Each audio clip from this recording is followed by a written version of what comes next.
Morning, welcome to the Waterstone Legal Update number 2 on Debut Homes Limited. My name is William Van Roosmalen.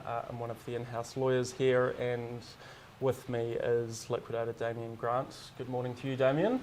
It's a beautiful day. Yes, a bit of rain upstairs, but we shouldn't let that distract us. It's not as hot in the warehouse as it was last week, so that's good. So we're talking about the Supreme Court's opinion on Mr Cooper's general security agreement that he took out before liquidation. He pumped a bit of money into the company and the trust that he did it through placed a GSA over the company before liquidation. And the issue that we're talking about is whether or not that can be set aside by the court under application by the liquidator under Section 299. So what does Section 299 tell us in broad terms? Well, Section 299 allows the court to set aside a GSA, a security that is attached to a director or a related party to the director. And it's done on the basis that it is just and equitable. So this is in addition to Section 293, which allows the court to set aside voidable charges. So this can be a situation where if the money was put in by a third party, it would be good, and the court couldn't set it aside. Now the court can say, well, the money was put in by a director or a party related to the director of the company, and on that basis the court, if they think it's just and equitable to set it aside, they can set it aside. But before we talk about the Debut Homes case, I mean, this is a case, an area of law that really hasn't been litigated. The first hint was back in 1982 when a gentleman called Mr Good had a company that was in trouble. There was a whole pile of assets in the company and there was 100 grand worth of creditors. So Mr Good put in 20 grand, took out a GSA over the company to secure the 20 grand and then took $19,950 out, leaving $50 in. So he took a GSA over all of the assets over the company over effectively $50. And on the application from the liquidator in 1982, his GSA was smacked out.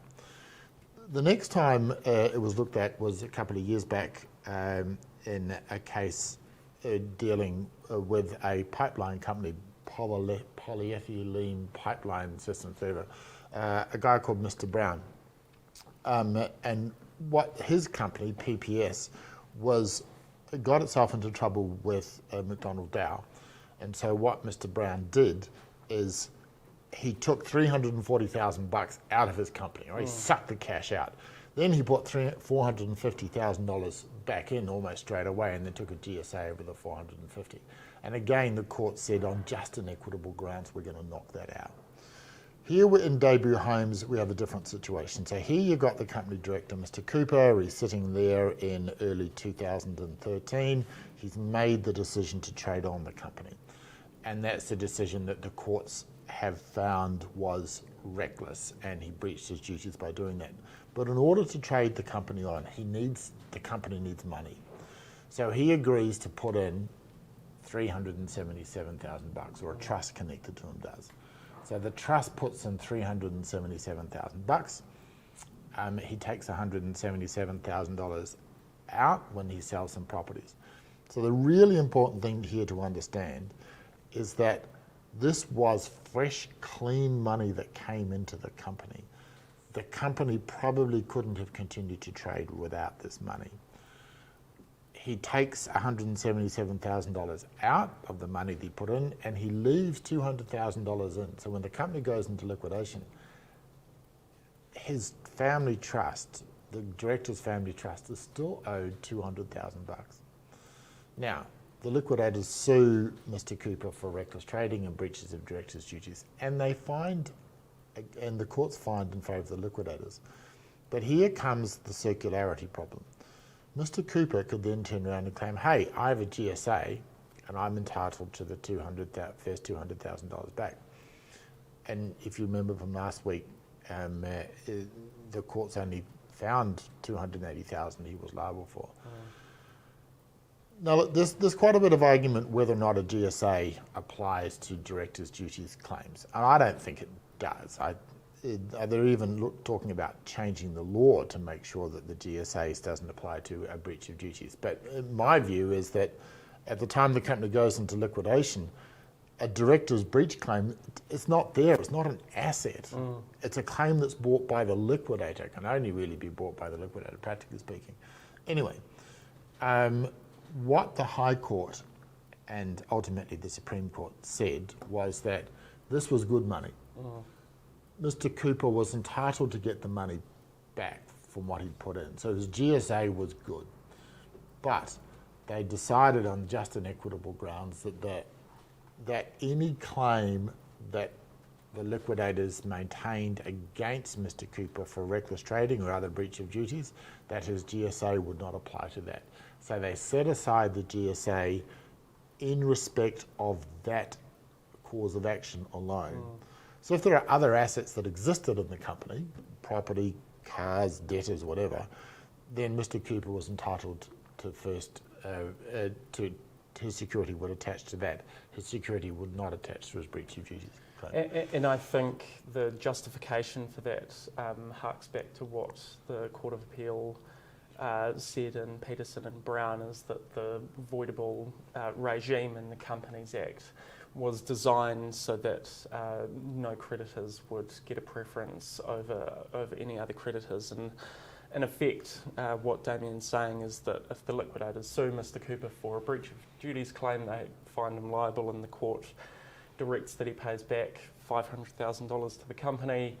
The absurd result would be that he's got a GSA, and so he gets back that $500,000, and the liquidators are back to square one effectively. Yeah, there will be a circularity, but that's predicated on the assumption that a GSA would apply to a breach of duties claim, and I'm not at all convinced that it does. In fact, there's some case law I think that backs me up on that. But notwithstanding that, that's what happened in this case. But I think the other thing that's really interesting though is that as far as the Supreme Court was concerned, if the director puts in fresh, clean money, even though the company is insolvent, he puts in fresh, clean money, even if he's breaching his duties, as Mr. Cooper was, he stands a good chance that the court's going to say, listen, you put money in, you put real cash in, you are entitled to take a security over that money. You contrast that with the pipeline system, where in that situation, Mr. Brown actually sucked out $340,000 and then immediately put $450 in. In that case, his entire GSA was set aside. So the courts are clearly looking at not necessarily what the directors are doing in totality, but what the directors are doing at the time they put the money in. And so I think they found in Mr. Cooper's case, putting the money in he was acting in good faith. Mr. Brown from the pipeline system was not. I think also there is a strong undertone in the Peterson and Brown decision, and also in the Debut Homes decision, of policy considerations. And in the Court of Appeal and Debut Homes, they said that the Court of Appeal or Supreme Court? The Court of Appeal said that the GSA was a proper and sincere investment made for the benefit of the company, and creditors' partial repayment could not be criticised because the money advanced ultimately significantly improved the return to the creditors.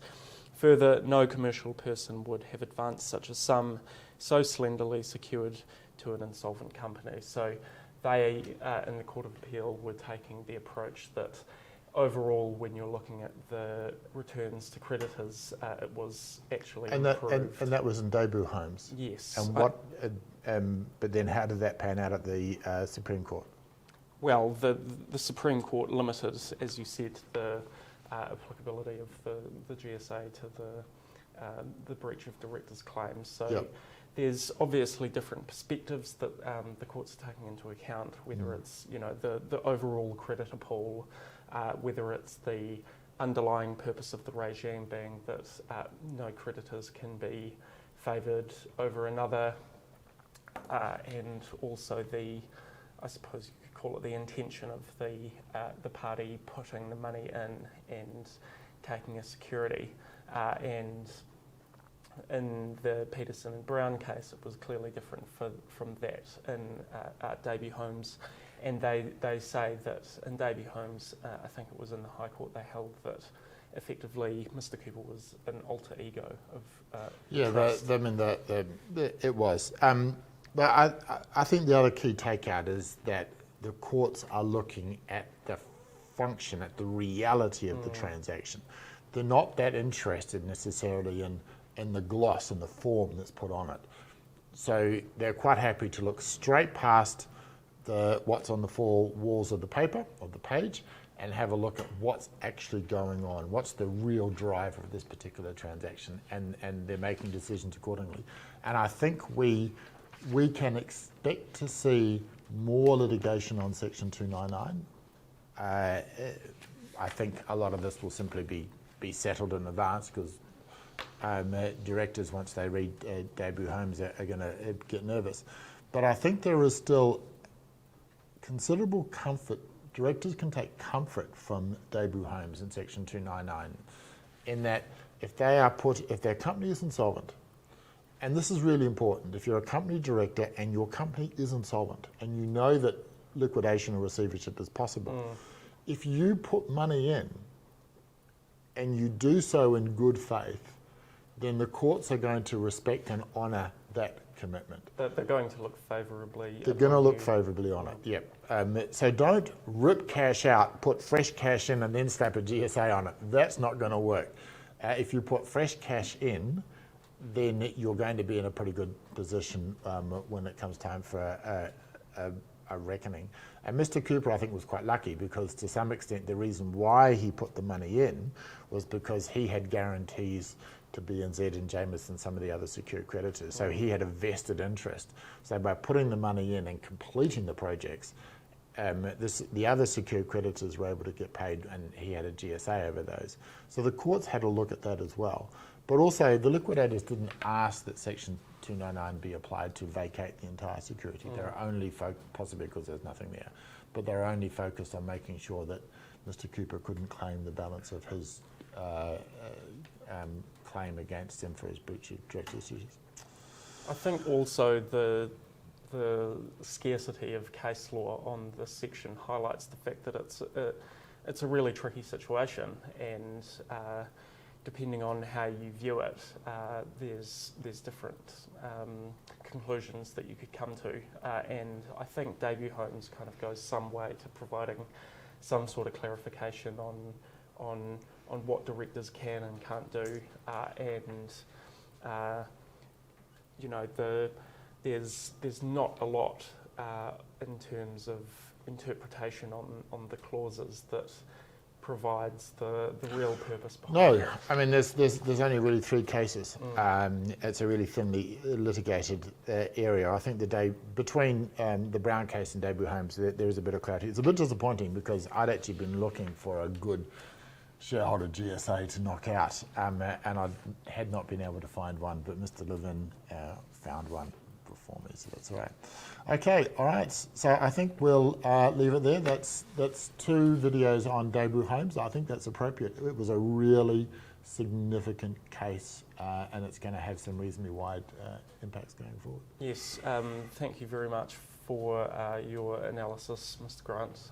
It's very much appreciated, and we'll see you guys next time for another legal update. Thank you. Cheers, thanks.